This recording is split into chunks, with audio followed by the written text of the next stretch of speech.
हम अपने प्यार की ये बारिश, हम अपने प्यार की ये बारिश तुम पे बरसाने वाले हैं।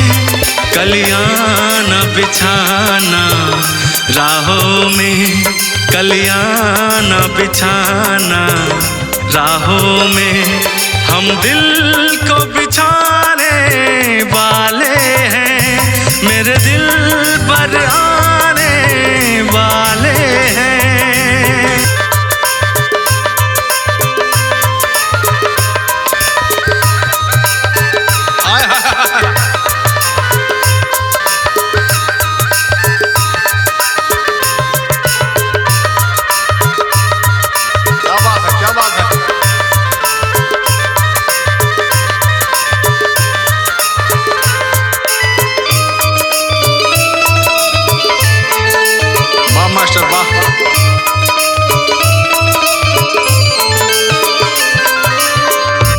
और यही लाइनों पे आप लोगों का प्यार आशीर्वाद बहुत मिला है।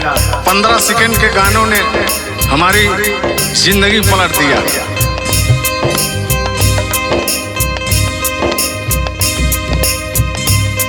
ये पहली बार का मिलना भी कितना पागल कर देता है।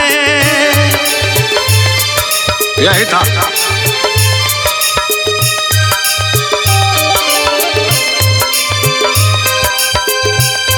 ये पहली बार का मिलना भी कितना पागल कर देता है। कुछ कुछ होता है सांसों में पर ना जानू क्यों होता है। फिर से आते हैं इसको। ये पहली बार का मिलना भी कितना पागल कर देता है। कुछ कुछ होता है सांसों में पर ना जानू क्यों होता है। हो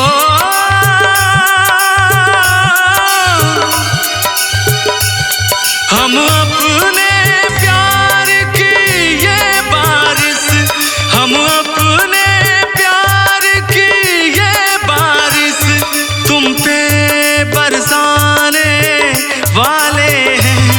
कलियां न बिछाना राहों में, कलियां न बिछाना राहों में, हम दिल को बिछाने वाले हैं, मेरे दिल पर आने वाले